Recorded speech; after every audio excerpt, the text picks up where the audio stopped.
Guys, I got Erica Stauver here, Century 21 Judge Fite real estate agent from the Denton office. Denton office. Denton office. I've been there probably 20 times over the 4 years I've been involved with Century 21. You're one of our favorites. Yeah, well, thank you. You bring your flip. I bring the flip chart. Yes. I do the dog and pony show. Yes, you do. Literally the dog show. The dog. Yeah, there's even a dog here. We can't. I know it's hard to see. You got to back away from it. It's the dog shaking. Yeah. Yeah. That's for the mascot. You're interesting when you come. You tell some jokes. It's energetic. It's fun. Yeah, we were just talking about differentiating ourselves, and I, for the longest time, I watched so many vendors like myself get on in front of everybody and just do this almost like they're blindly staring at the camera, just reading a news report, and it was so boring. I was like, no one's paying attention. Mm-hmm. Especially the more boring stuff like inspections, like insurance, they're just dry. Mm-hmm. So I had to figure out how to spice it up a bit. We really do. We have a lot of vendors that are inspection companies. Yep. And so I think that you definitely do have to make yourself memorable. And you do that. It's great. And something that you do is you tell the jokes. Right. And you engage us, you tell facts. You know, I love what you've been doing on YouTube where you kind of go inside a house and you talk a little bit about, behind the scenes. Yeah. It's so interesting. We have to do a lot more of that. So we get viewership on this stuff, but where we get literally 30 or 40,000 views is when it's just me and my iPhone, and I'm just talking to the camera like this, going, don't want to see how this drain line works? Yeah. And everyone watches it. Yes. I've shared it. I've shared it on my page because it's so interesting. And homeowners don't always understand. And so it really is. It's very informational and educational. It is the most boring content to me. And that's why I didn't start putting it out there in the beginning, because I was like, this is just content that everybody knows. Uh-huh. But no, we don't. Yeah. I just took it for granted because it's my profession before inspection was construction. We did a lot of kitchen bathroom remodel, so we're always following code. And then before that, I was building exterior patios. Before that, I was doing siding. So I've always done something on a home, in or around. So I've had different specialties through it. And then I started the inspection company because I legitimately figured out it's a lot easier to tell someone what's wrong and leave than it is to try and fix the problem. And they'll pay me to tell them what's wrong with it. Yeah. So, hey, why not build a business around that? Like, this is wrong, give me $500. Bye. Yeah. Find someone else to fix it. Find someone else to fix it. Yeah. Yeah. Well, I was thinking, I can't remember what I was thinking. My brain left my body. My question was, you mentioned codes, and codes are always changing. Yep. So how do you guys stay up to date on those codes? Because I remember, I think you were in our office one time and you're like, this is what it is. In 2 weeks, it's going to change. It has something to do with like the HVAC system. So how do you guys stay up to date on all of that? We have a gentleman who's in charge of that. Oh, okay. Compliance, regulations. Basically, so we get alerted. Anyone that has a license will get an email from Texas Real Estate Commission. Same way you guys do when something changes. The buzz in the office is already massive, so you guys know about it ahead of time. But you should get an email from TREC. It's like, here's a new law change. We get the same thing, and we're always up to date on it as well because the buzz in the inspection community is there as well. Some of the stuff that TREC comes out with, we go, oh great, everyone's going to love us for this. Now we got to point out one more thing that could kill a deal. Because, we're deal killers, right? We go in, we find things that are wrong, and it's not always us, but more often it's, that inspection was really bad. We don't want to buy this house anymore.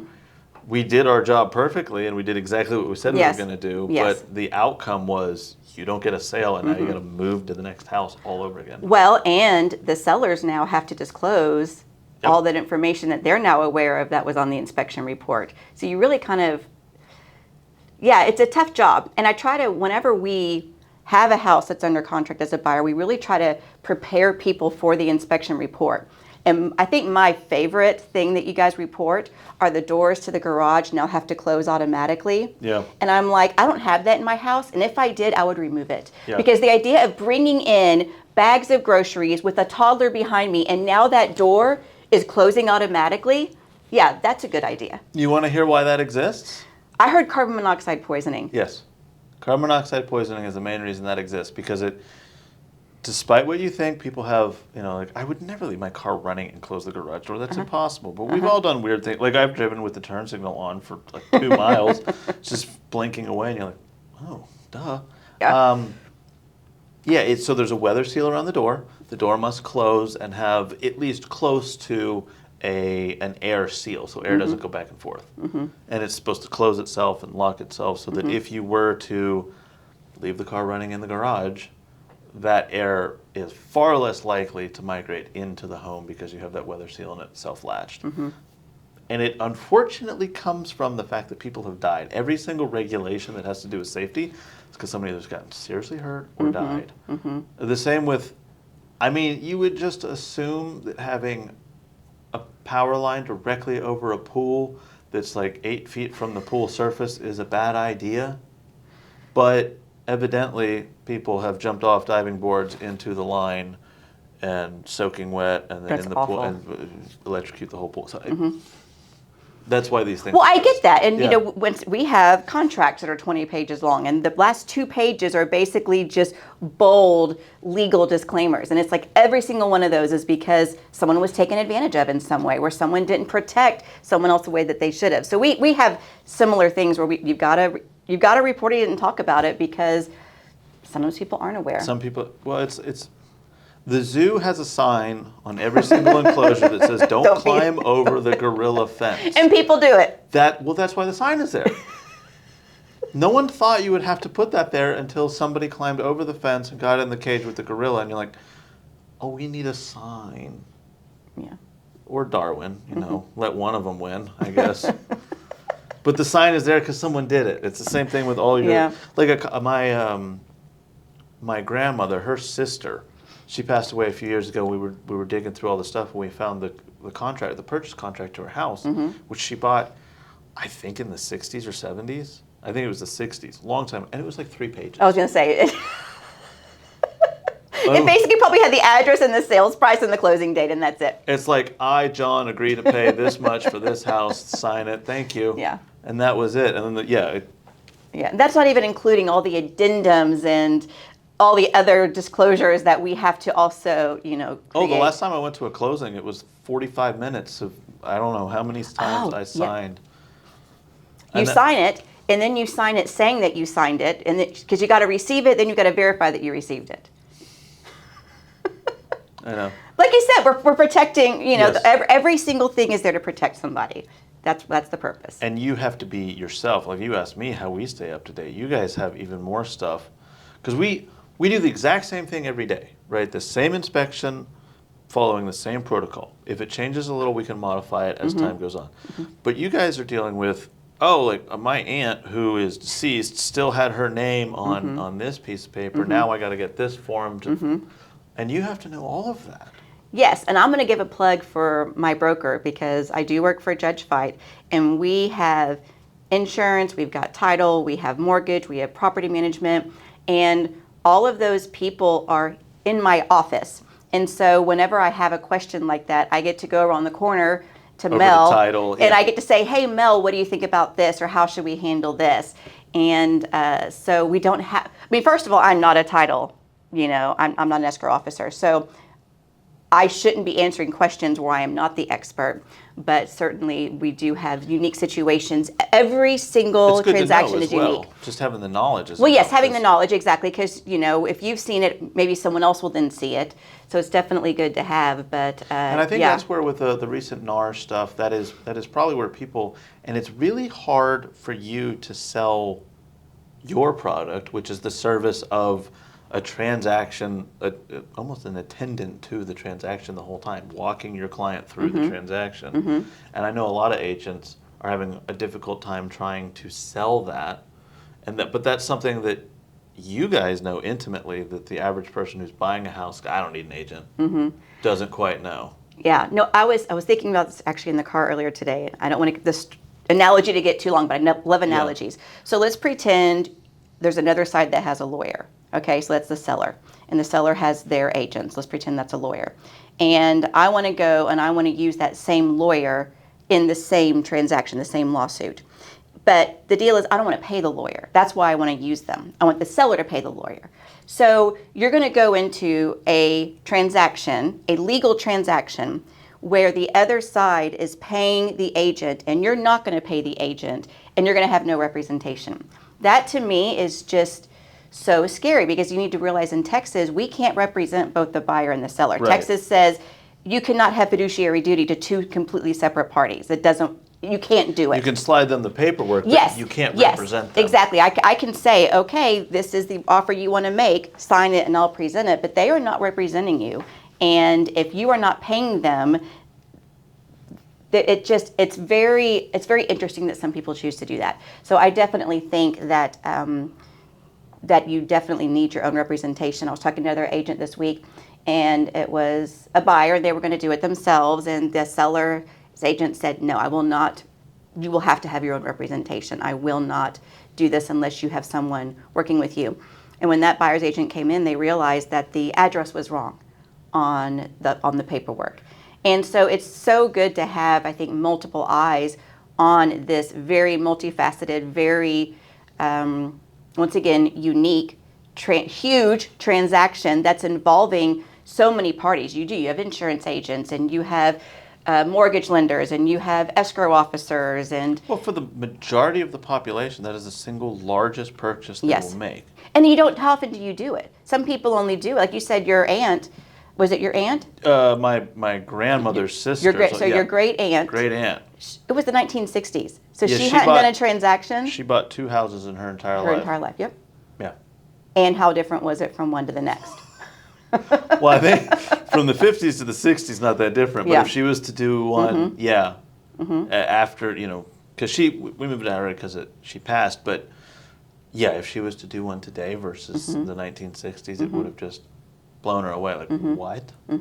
Yeah, our job is to make sure that we catch any errors, such as the wrong address, or we're there to make sure that everyone's rights are completely protected, that there's no hiccups, that we get to the closing you have a table. fiduciary duty. We do. In the same way And that people don't understand what that means. Yeah, when we do the inspections, I often have to illustrate to an agent, and I'd say the same thing to you. I'm not working for you.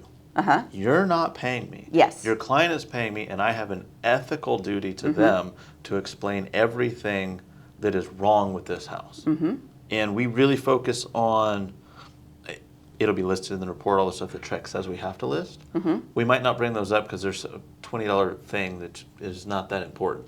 But we always harp on anything that is safety and security. So if it means a little kid's health and safety, I don't care what you say. They're Yes. paying me the $700 Yes. to make sure that their family is safe. Yes, and that's why they pay for it and we don't, because Right. there needs to be no conflict of interest. I think that's very true. People need to understand who you're working for, and it's not the agent. You have that same fiduciary duty to your client, which is the ethics and the finance side of it. You have to make sure that even if you're losing a little bit of your commission because we've talked the price down, that's your duty to them. Yes, it is. To make sure that they are represented the best possible Yeah, way. I have to put their interest above my own. Yeah. That is legally, I have to do that. Right. Once I have a buyer's rep or a seller's rep with them, that is legally my responsibility. And I take that very seriously. And I think you need an agent that does. Yeah, a lot of people miss that when they just say, oh, I don't have to pay an agent anymore. I can do it myself. But it kind of like, as you're illustrating, there's virtually no legal battle I would go into without proper representation. I know it's going to cost me, but in the end, I'm going to save money because I have representation. I don't file my own taxes because, one, I don't know how to... That is so true. Yeah, I agree with that. We have a significant sized business now. I'm not doing that. Right? I pay the professional and we end up saving, even if I have to pay him several $1,000s to just file one return, we're saving a lot of money. You're saving a lot of money, and you're also protecting yourself. Yeah. Yeah, we also pay, we actually switched accountants recently, and the reason we did that is because we just weren't confident that the accountant was doing everything on the up and up and was really protecting our interests. My husband was a little worried the IRS was going to be coming after us based on some of the things that we were seeing in that that he was doing, and so we wanted to make sure we're protecting ourselves. Yeah, staying on the up and up with it. Yeah, no, that makes perfect sense. That makes perfect sense. So I'll go into an interesting side. When are the times that a home inspection company has actually killed a deal for you? Well, I would say I don't want to say it's ever killed a deal. I don't think, I understand what you're saying, so I'm going to answer your question, but I would never say an inspector has killed the deal. I had one recently, I say recently, it was probably over the summer, and her husband, like there were water spots like on the eaves in the attic, and the roof had been replaced, and there were water spots, and so her husband, actually it was her ex-husband, said something to the effect of, well, that tells me that the roof isn't, it isn't a good roof, and I wanted to say to her, what that probably means is that there were leaks, and that's why they replaced the roof. Bad roof. Yes, but I wasn't. It was actually her ex-husband that I wasn't able to overcome, but it was because of the inspection report. And so she walked away because she didn't feel confident in it. And I sold her a house. We closed in December. It's the perfect house. Yeah. And I'm so happy for her. And so I always believe everything happens the way it's supposed to. I 100% believe that. I've seen it too many times not to believe it. So if a deal falls apart after the inspection report or during that option period, well, there definitely is just heartbreak and frustration and questioning. There's a lot of emotions that go into that. But in the end, I don't think that we can solely put the responsibility on the inspector. I think that there's other things going on in the mind of the buyer that would lead to that. Well, I appreciate that thought process. Because we do get labeled deal killers.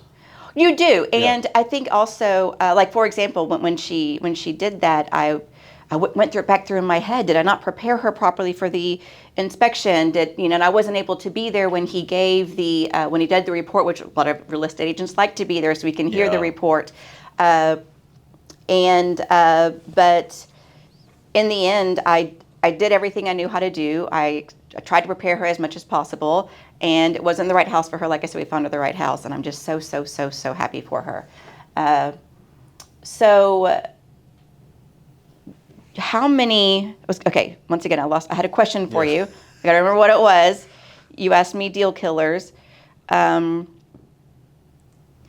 do you describe? So I sometimes describe inspectors as reporters. You guys have a list of things that you're supposed to look at, and it is your job to report whether or not that is present. You are not allowed to make judgment calls. Right. You're not allowed to say, well, I think this is a big deal or not a big deal. Right. I also try to say, you guys aren't roofers and plumbers. We want to get the experts in there to answer those questions. Do you think that's a fair way to describe what you do, or am I underselling you? I relate it and compare it to your general practitioner. Mm-hmm. They can't do surgery. Mm-hmm. They're almost the general diagnostician. Mm-hmm. So they're going, I know there's a problem with your foot because it's not behaving the way I was told it should behave. But I'm going to send you to the foot doctor because I'm not an expert in feet. Mm-hmm. It's same with an inspector. HVAC system, it's not working the way I know that it should work. I don't know what's wrong with it, so I'm going to send you to an HVAC specialist. Those are the judgment calls that the guys make. They're just general diagnosticians. They're not experts in any particular field. And the other part of it is they have to follow the TREC protocol. Yes. So everyone says, well, it wasn't, that's grandfathered in or whatever the phrase is. No, nothing's grandfathered in. When you hire a Texas Real Estate Commission licensed home inspector, he will inspect or she will inspect to the standards of 2025 TREC regulations. Has nothing to do with McKinney's. I was saying, it's not building codes. No, it's not code. No, it's not code. It is. Yeah, because McKinney's code is going to be different than Dallas's code is going to be different than Carrollton. Yes. Right? All those codes are going to be completely different. They all stem from IRC, International Residential Code. So, like Plano, I think is up to 2019 IRC, and we're in 2025. So they're 6 years behind. Okay. Now, if I went to Denton, I believe they're still at 2012. And it's just the municipality picking what they want, and so wherever it meets the maximum of that, they'll label it that year. TREC is a little bit of Texas Real Estate Commission, what they believe should be found, as well as combining IRC or International Residential Code. Okay. And it's a combination of both. So they just wanted one standard for the entire state. Which makes sense. Yes. Yes. It makes perfect sense. Yes. We're not doing the code so I think it's a 3 or 4 inch round ball can't fit through a spindle on a staircase. That's their code. IRC might change year to year, but they're just sticking to that, and I can't recall if it's a 3 or a 4 inch round ball sliding through as if a very small child's head. Yes, was going to stick his head through there. Right. A 6-inch head can somehow go through a 4-inch space. Yes. I don't know how, but they're going to figure it out. Yeah, exactly. So no one is doing very stringent diagnostics, pulling panels off of things to figure out what is the flame sensor not working. We're just not doing that. Okay. So I actually had a former client. I keep in touch with her. She moved, and she's building a new house. And so she messaged me, and she said, should I have my new construction inspected? And I said, yes. Absolutely. Absolutely. But a lot of people don't want to spend the money to do that. So I have heard that new construction homes can have as many flags as a 20-year-old home. I mean, what do you find? During COVID and directly after COVID, they were some of the worst built homes we had been inspecting, period. They were just abysmal. So you're inspecting pre-owned homes and you're inspecting new construction. You're saying the new construction was worse than the pre-owned homes? In many cases, In yes. many cases. Today, it's gotten a lot better. New homes are being built significantly better. One thing that I caution all buyers, municipal inspectors can be bought. I've been on job sites when I was a subcontractor. We had a multi-$100,000 contract building the entire exterior of a $3.3 million home. Okay, wow. It was a great contract for me. But the builder was high up to do in the Dallas area. This is Okay. down in the very wealthy areas of Dallas. And he was very high up in the social standings. Okay. An inspector came out and saw that the master electrician's license had expired and he hadn't renewed it while he was on our job site. Okay. Red tagged it, shut the whole job down, said all the electrical has to be looked at. Okay. And That's not good news. Right. You need to get a licensed electrician that has an up-to-date license out here. The very next day, we had a green tag, and nothing had changed. No one got a license, no one had anything inspected. And I just asked the builder, I said, how on earth did that happen? And he said, you just got to know the right people. I said, okay. So in that scenario, we have someone who's building a home that thinks that the city's coming out and permitting. Oh my gosh. And giving the green tags. So unbeknownst to the homeowner, an unlicensed electrician has been working on his $3.3 million home, which, what? Unacceptable. And he's under the impression, we got a green tag. Oh my gosh. So he's thinking that the city inspector has made the correct decision and that we're good to proceed. In reality, I don't know exactly how it worked, but That's not what happened. That's not what happened, no, because nothing was changed. We, as third-party home inspectors, have no interest in saying whether something is good or bad. It's just our average fee is about $700, and the inspector just goes there and follows a protocol. He's not going to get, no one's taking that guy to lunch and promising him, $5,000 if you let this thing slide, because no one stands to gain any money. If you're building a $3 million home and you need it to move quickly, you stand to make a lot more money. And also not lose all that money. Not lose the money from having the wrong contractor there. Wow. So if I'm... That's a really, wow, you were put in a bad position there. Yeah, if I'm no-name home builder and I'm building 25 homes in this block, and my plumbing's a little sketchy, it would be advantageous for my business to go chat with Mr. Municipal Inspector, say, what's it going to take to get a green tag on all these houses? Yeah. It's going to always be cheaper than doing it the right way. So you hire us, who we come out and go, this is not following. During the build, at During intervals the phases. throughout the building phases. Because that's the thing is some people, they'll hire them at the end. And it's like if they hire you throughout the whole process, they can go in and they can see where's the plumbing going in at. They can see before the sheetrock goes up. You guys can do all of that. We like to go in before the sheetrock goes up. They don't like us to. and to further my Which point, tells you something if they don't want you in there. yeah, it tells you a lot because they'll tell us, great, you can come in on Wednesday. We'll be done installing all the plumbing features and the HVAC system, and on Wednesday, come on in, we're good to go. They don't tell us that they are planning on starting sheetrock on Monday. Oh. So by the time we get there Tuesday, 80% of the home is covered up. Mm-hmm. We can't see anything. Mm-hmm. And they do that on purpose. They say, you're allowed in on Wednesday, we're not starting sheetrock till Thursday. Mm-hmm. And then they go, oh man, the sheetrock crew is just running ahead of schedule. Mm-hmm. Dang. Mm-hmm. And Yeah, they can running ahead of schedule. Yeah. No construction crew runs ahead of schedule. No. Never. So we know immediately what they were doing. Interesting. Mm-hmm. But what do you do at that point? Not much. Not much you can do. No. But then you know you're dealing with a builder who is shady. Mm-hmm. At least you have that information and you can make an educated decision. Okay. Some builders do it way more than others, but we see the hoops. I was going to say, I won't ask you on camera, but No, I I won't bet say 'em. you know what builders Oh, yeah. get flagged more than other builders. Definitely. There's one builder we work with. They want $2 million aggregate coverage on the vehicles that show up. Okay.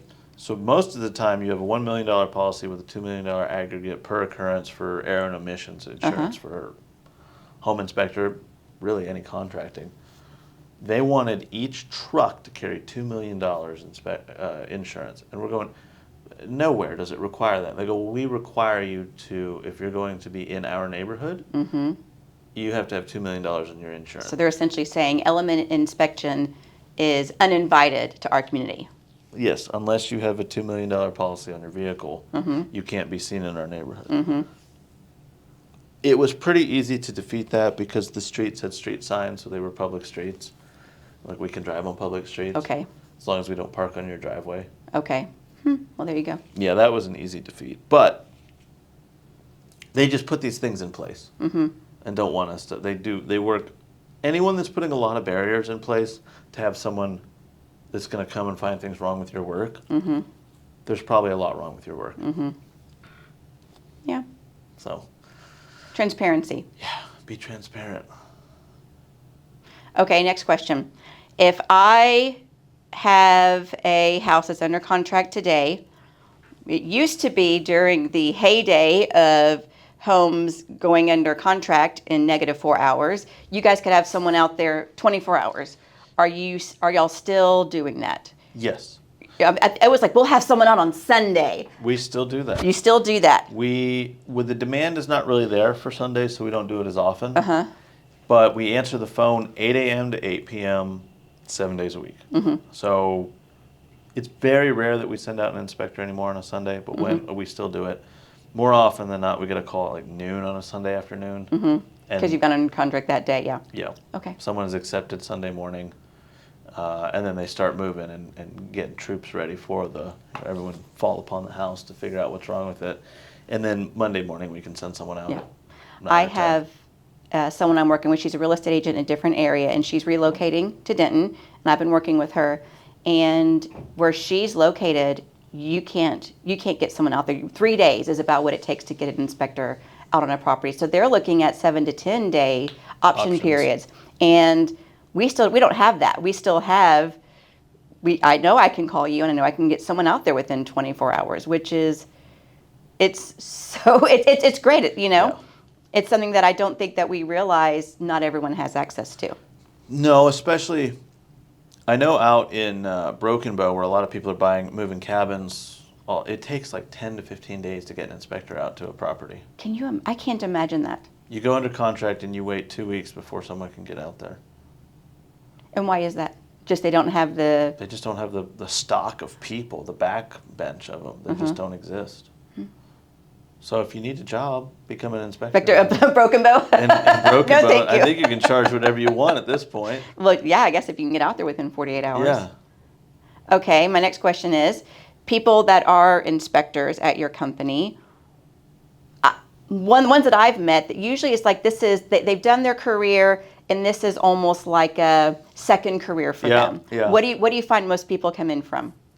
We like to hire people out of the service industry. Okay. We find that because they've had such relations with people, so bar managers or technicians that have to be in people's houses all the time, we always find that they know how to communicate very well when there is a problem. Okay. So an old bar manager, very upset with, a patron is very upset about something, they know how to just, okay, let's talk through Let's it. diffuse the situation. Yes. Yeah.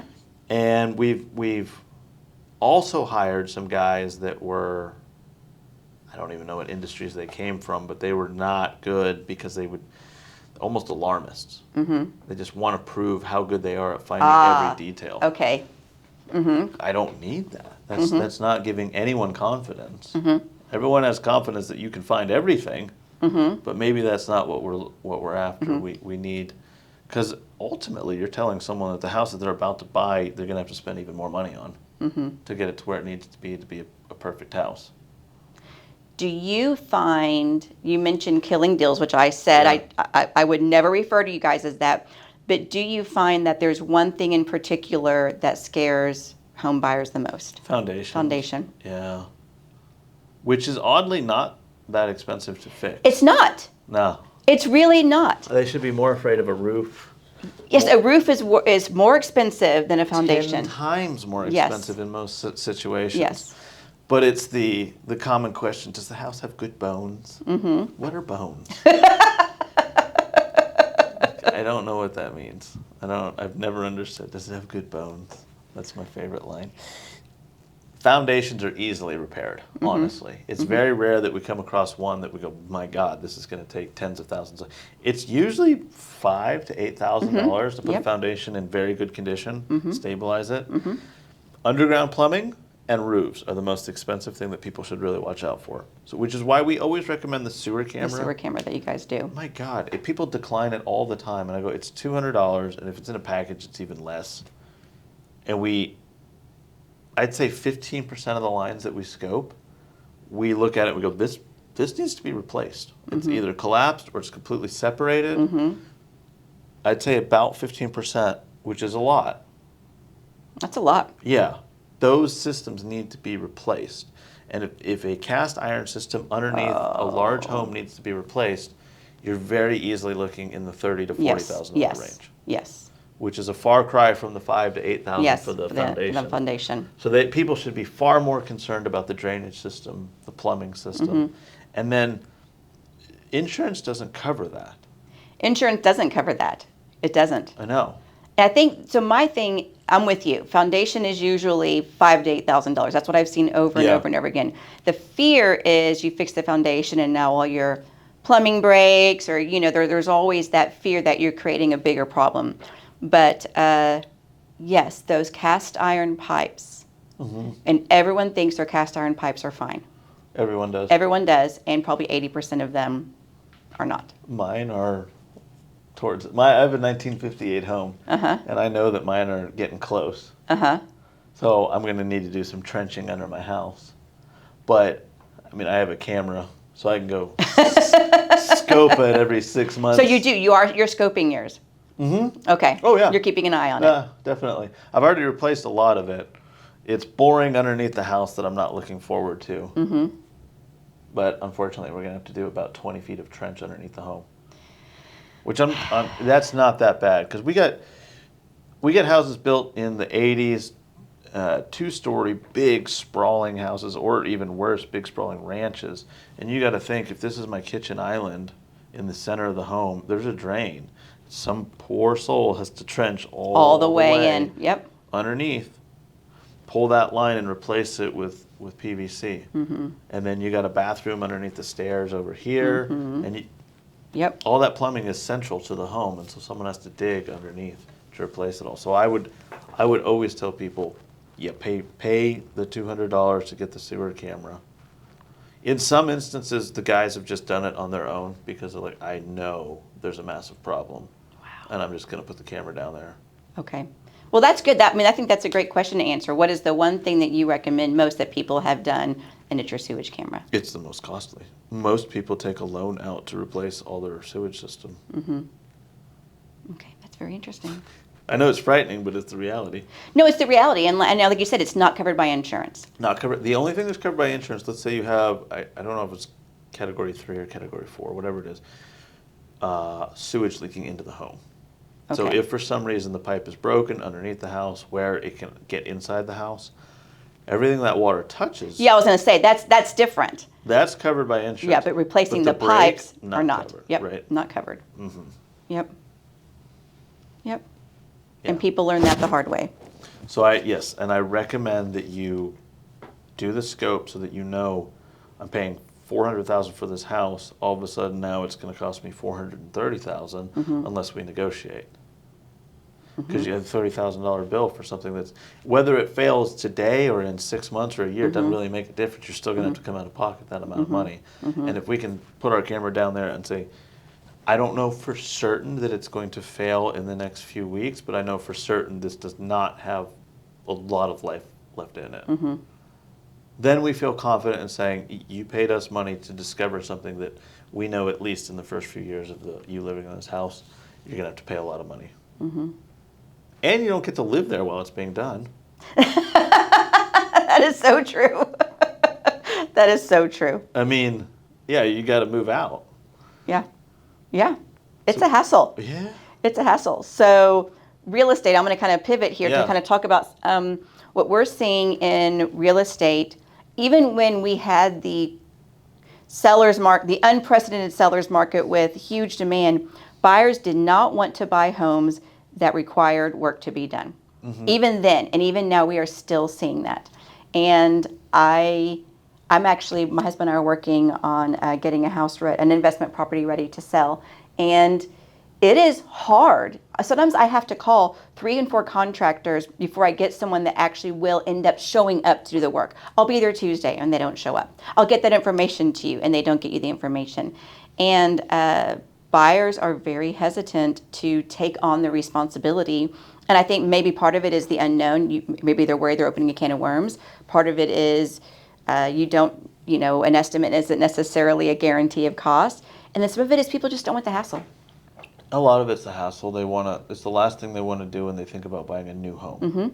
Yeah, exactly. Moving is stressful enough. Very. Figuring out how to sell your house at the same time you buy your house and have everything work out, to where it lines up perfectly. And now you've got to move in and you have to, you've got windows that that are going to have to be replaced. And now you're going to have to figure out how to do that. Yeah. Yeah. I agree with you. I think it's the hassle. 100%. So, well, you got any more questions? I think it's very interesting. Thank you for sharing all that, giving me a little peek behind the scenes. Yeah. It's fun when people ask me more questions. So, I appreciate you coming on. Thank you. Thanks for coming on and having a different insight. So, guys, we're going to put all of Erica's information down in the description below. If you need a house, if you just want to chat with her, she's great at keeping the conversation going. All our information will be down there. So, thanks for watching. Thank you.